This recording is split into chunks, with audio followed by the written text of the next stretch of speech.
Hello everyone. Today is most awesome and beautiful, especially because it is the day I will be discussing one of the most sensitive topics that has been misunderstood, distorted, wrongly interpreted and passed on from generation to generation as the ultimate truth, especially in Christian faith. Whereas in reality, it is a case of people obeying the will of their fellow human beings in the form of doctrines and dogmas. Join me as I discuss the truth about sex before marriage. Is it a sin or not? My name is Francis Uche. In this video, I will be talking about sex before marriage. Is it a sin or not? Many people are really troubled with the question of intercourse between a man and a woman.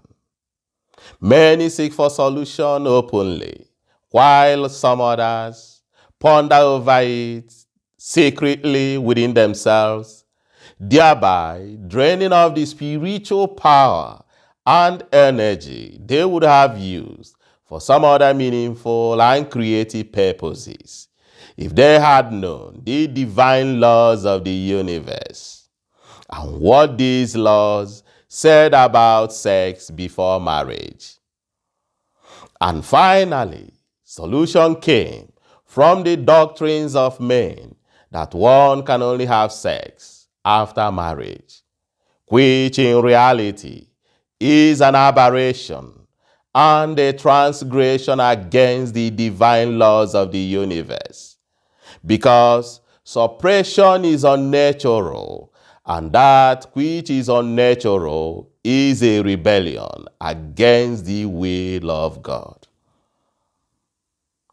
The physical body is a special gift given to man by the Creator, and it is his onerous responsibility to take very good care of this body.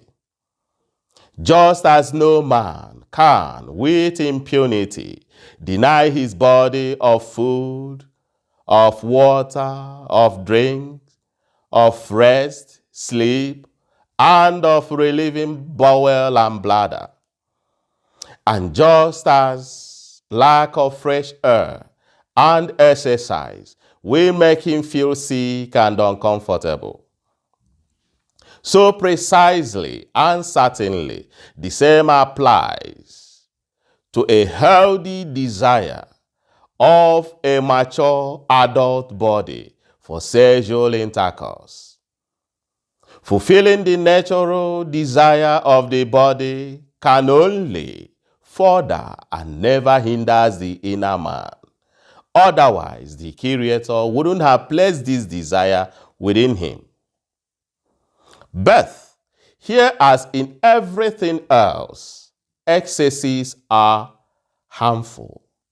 Therefore, great care must be taken to ensure that this desire is not the result of imagination, artificially created or stimulated by reading erotic novels and watching pornographic movies, but natural desire of a healthy, mature adult body for sexual intercourse. This natural desire can only come when there is perfect spiritual harmony between the man and the woman, which in its consummation sometimes leads to physical union. Any other reason other than this perfect spiritual harmony will be impure and dishonoring to both parties, even in marriage. Yes, you heard me right, even in marriage. We were wrongly programmed into believing that once you are married, you will have sex with reckless abandon. But the truth is, any marriage where there is Both emotional, psychological, mental, and physical abuse, where both partners tell each other unimaginable evil, grandiloquent words that cannot even be told to their enemies, and where there is no perfect spiritual harmony. Having sex in such an unhealthy, toxic marriage will become absolutely immoral and a sin. It therefore becomes insignificant and immaterial whether you are married or not. The condition remains perfect spiritual harmony between the man and the woman. Any other reason will be absolutely immoral and a sin. Finally, Abdul Shin, the author of In the Light of Truth, the Grail message, he gave human beings the principle they must follow if they really want to remain healthy in this regard. He said that man must simply never permit himself to be mastered by sexual impulses, nor must he become a slave to his instincts. Otherwise, they will develop into a passion whereby what is natural and healthy will become a morbid vice. Man must stand above this, which means he should never force continence upon himself. And what is continence? Continence simply means self-restraint or denial with regard to sex.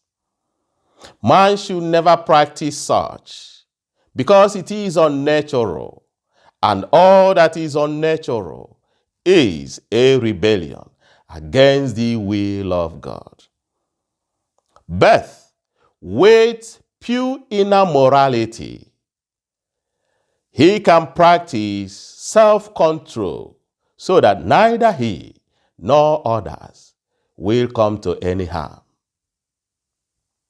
If this video resonates with you, please give it a thumb up, subscribe and share for more spiritual enlightenment videos. Wishing you good people the inner strength to recognize and understand the language of God in creation.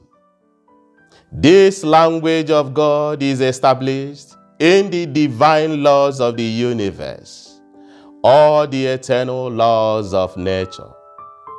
And with the perfect understanding of these divine laws of the universe, you will be able to differentiate between God's laws and the doctrines of men.